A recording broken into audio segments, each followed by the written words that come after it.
Hai, bagi yang belum nonton bagian sebelumnya, dapat diklik di sisi kanan atas. Ayo kita lanjutkan pembahasannya.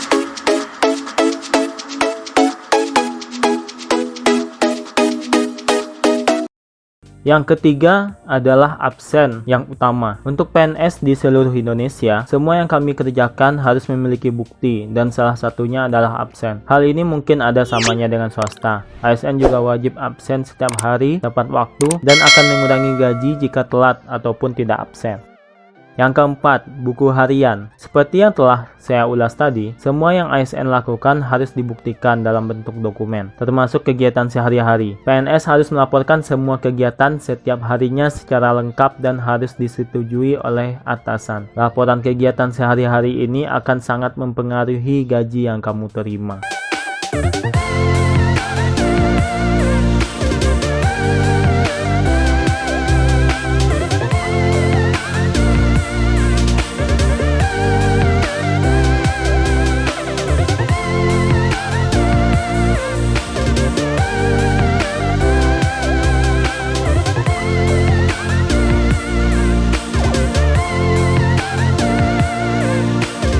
Kelima, mengisi kontrak kerja. Banyak pertanyaan, apa sih kerja PNS itu? Setiap PNS harus membuat sebuah rencana kerja per tahun dan per bulan, yang mana rencana kerja ini harus sesuai dengan formasi kerjaan yang telah diatur di dalam peraturan pemerintah atau institusi. Kamu yang pengen kepo apa sih pekerjaan PNS? Bisa dengan mudah mencari peraturan pemerintah yang berkaitan di internet. Semua ini juga berkaitan dengan gaji.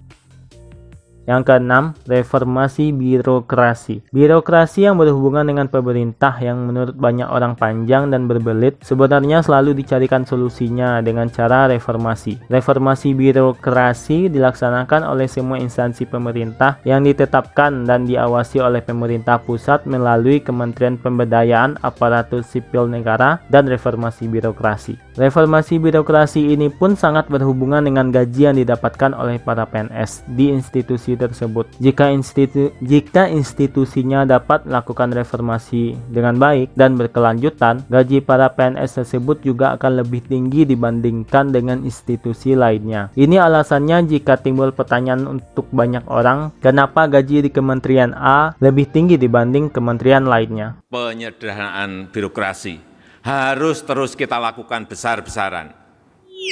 Investasi untuk penciptaan lapangan kerja harus diprioritaskan.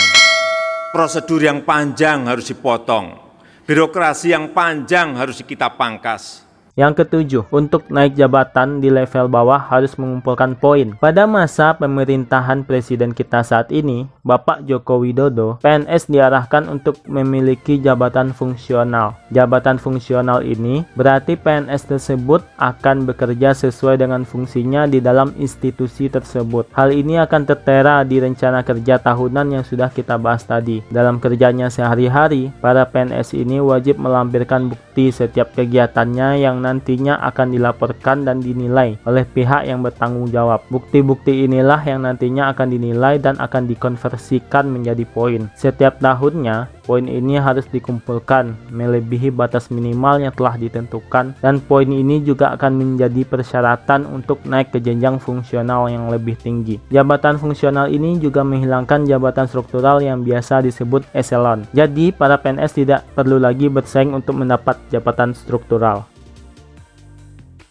Jadi, memilih menjadi PNS atau di sektor swasta, kerja lepas, atau apapun itu tidak ada yang buruk, asalkan dijalankan dengan sebaik-baiknya. Setiap profesi pasti ada beberapa orang oknum yang bekerja kurang maksimal. Selayaknya para pekerja swasta dimarahi bos ataupun klien jika bekerja kurang maksimal. Kita sebagai warga negara yang membayar pajak juga wajar untuk komplain dengan cara yang bijak. Untuk kamu yang merupakan generasi muda yang ingin membantu negara ke arah yang lebih baik, bergabung menjadi PNS bisa menjadi jalan yang terbaik, karena apapun yang kamu lakukan akan berdampak langsung terhadap negara, baik kecil ataupun besar. Jadi, bagaimana pandanganmu terhadap PNS? Setelah menonton video ini, silahkan komen.